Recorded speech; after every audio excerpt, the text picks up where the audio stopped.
So, welcome to Life of a Vegan Vixen. If this is your first time checking out my YouTube channel, make sure you hit the like button, make sure you hit the subscribe button, and make sure that you follow me on all the social media. This is where I give you a peek of my expat life, and I try some of the most wonderful vegan food across the land. So, I decided to record this. I actually was going to record this at home, but my husband has me out here handling business with him. So, I decided while I'm sitting in the car, I might as well record this episode. So, listen, this episode, I'm going to be talking about the travel requirements. A lot of people have been asking me, hold on one second, people coming.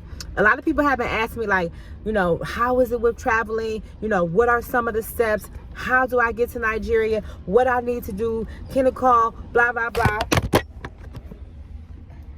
Oops. Sorry about that. Okay, so there we go. But anyway, a lot of people have been asking me, what are the travel requirements? So this episode, I'm going to be breaking down everything you need to know when it comes to traveling to Nigeria.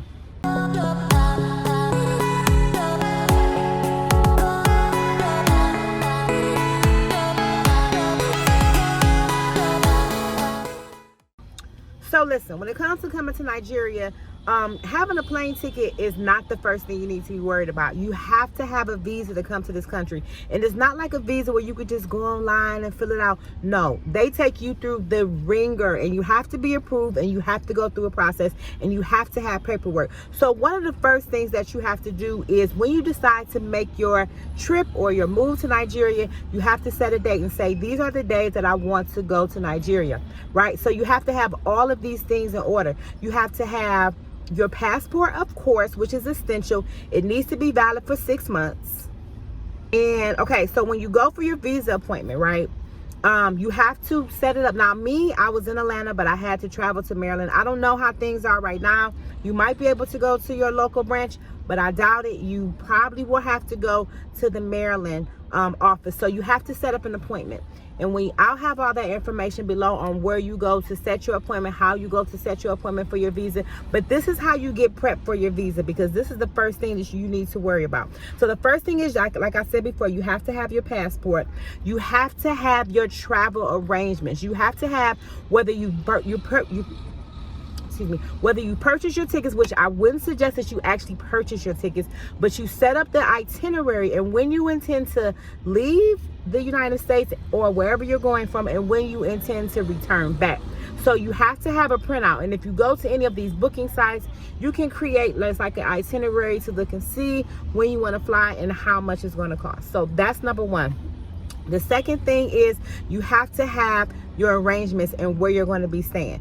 So a lot of people are coming in, they're staying in Airbnbs, they've cased out Airbnbs, they've looked at hotels. So you have to have that information. That's vital. They need to know where you're going to stay. Now, if you're coming in like me and I was coming in to meet someone, you have to have a sponsor. Now, having a sponsor is a little bit tricky, so we're going to get into that.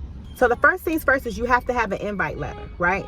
The invite letter is going to say where you're going to be staying. So therefore, you won't have to have your travel accommodations. I had both because I stayed in an Airbnb when I first got here. But you have to have an invite letter. The invite letter is going to give information about them, where they work at, everything credible, and them inviting, saying that if you come here, they're going to be responsible for taking care of you. They're going to be responsible for making sure you have your needs, you have your stays, your travel, and all of that, right? So that's one of the first things is having your invite letter. Now, with your invite letter, they have to send a copy of their passport. Now, not their actual passport, but they have to, make a copy of it and send it to you digitally. So they have to come with the invite letter, and they have to come with a copy of their passport. And I know y'all hearing the honking in the background. This is Nigeria, okay? The second thing is, well, not the second thing, but I don't know, 1, 2, 3, 4, whatever number we're at, you have to have bank statements. They need to see that you can financially afford to come to Nigeria, afford Nigeria, and be able to stay and get back if need be. So you can't come to Nigeria with $500. I had a bank statement and I wanted to make sure that I had over $5,000. That might not be the case for you, but that was the case for me. And I made sure that I saved up my money so that I could present it in an account that I had the money. So basically, you have to have a bank statement that shows that you have money and you're able to travel, because that's essential. Now, when you go for your visa appointment, you have to pay for your visa appointment. It's $160. Like I said, you may have to go to Maryland. You also, they didn't tell me this, but this is something that I'm going to tell you. You have to go with a prepaid for envelope, because when they send you your passport and your visa back, they're not paying for it. You're paying for it. So you have to go with a pre-stamp, prepaid for envelope from the post office that they can just basically just put your stuff in there and send it back, and it's going to be addressed to you. So make sure that you have that envelope. I wouldn't say address it when you get there, make sure to verify, but 9 times out of 10 they're gonna have you do it anyway. So make sure you have that. So you have all of those documents, you have your passport, they're going to take your fingerprints, they're going to take you through a bunch of little things, but that is the process for getting your visa. My visa took about 2 to 3 weeks, I would say, if that. It's a fairly quick process. It doesn't take forever. The appointment is pretty cool.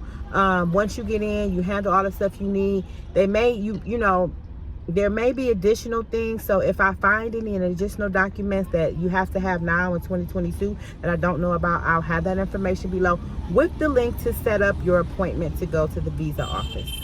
Now, coming here, you have to have vaccinations. You have to have your yellow fever card. So that's something that you have to have. You'll talk to your doctor about this. I would suggest you get this way prior to maybe a month before you come. Don't try to get it last minute, so therefore you can make sure that you have everything you need. And I'll have that information below as well, as far as the immunizations you need to come to the country. COVID test. We know if you're traveling, you got to do a COVID test, right? So you got to do the COVID test 72 to 48 hours before you leave to come to the country. And you have to have it printed out. You have to short at all the borders. And hold on one second, my husband is coming. Okay, so masks for the flights. You know that you got to have masks. You got to have masks everywhere you go. So just make sure that you have a mask that you can wear for however many hours is your flight. If your flight is 16 hours, 17 hours, 18 hours, 24 hours, however many hours your flight is, that's how long you need to be wearing your mask. So, if you want to have 2 masks, 3 masks, whatever, but just make sure you have your mask for the flight. Of course, there are airlines that are giving you masks, but just make sure you bring your own mask, okay? Money for tipping. Now, so I'm literally sitting in the car, and I didn't have the car on because I really didn't want the air, and my phone overheated. So I just had to turn the car on and cool off for a bit. But I really wasn't feeling the air. I wanted the natural air, but unfortunately my phone was like, So anyway, money for tipping. So I talked about this in a previous episode where I talked about how essential it was and how I came out of so much USD when I came through. Now I would suggest that you, like somebody suggested for me, you have at least 40 ones. I would say 40 to 75, let's be honest.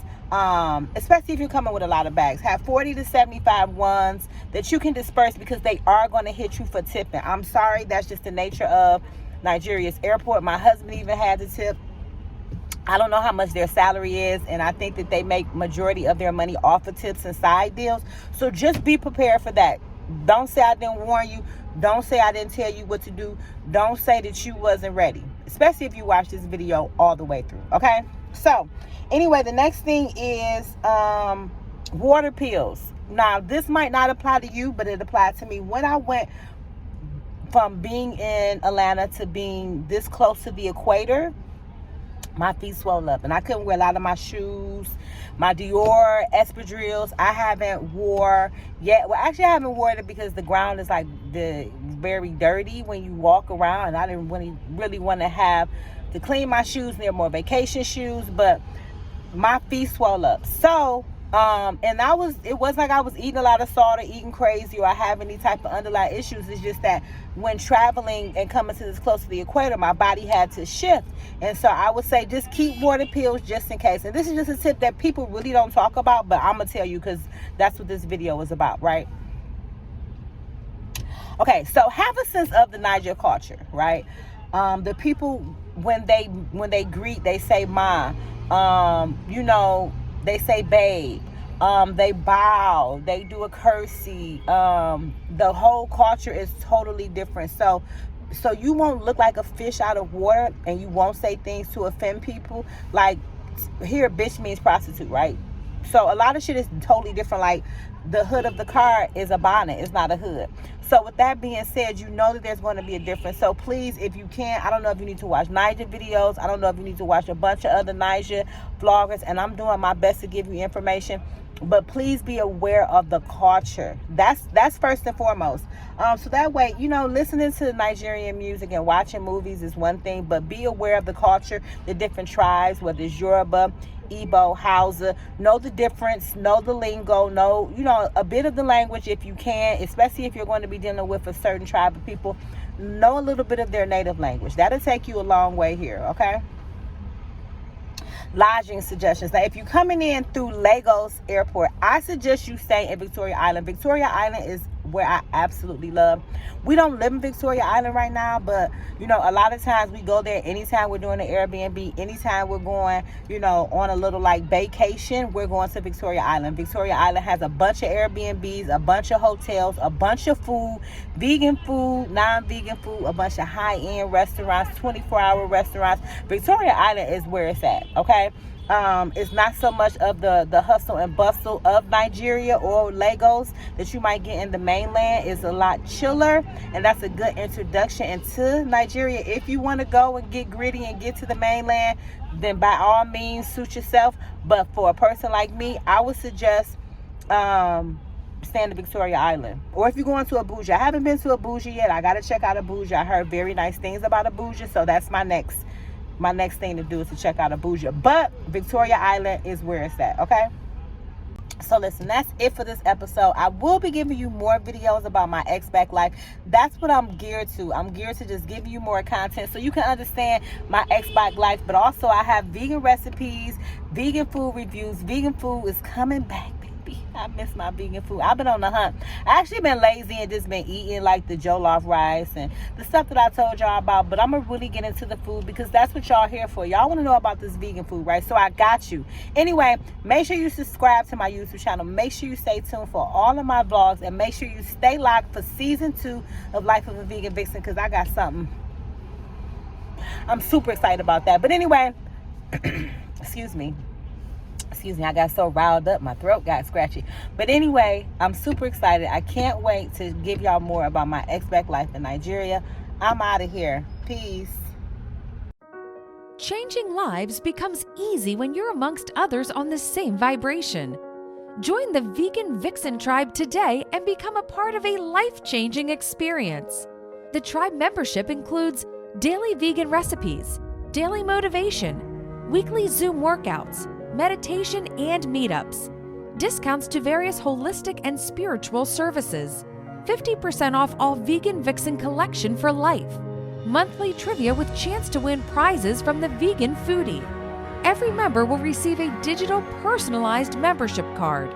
Membership cost $35.99. To join, DM me on IG at theveganfoodie or email theveganvixentribe@gmail.com. Come be a part of a private tribe of women just like you, looking for a change and willing to do the work to achieve it.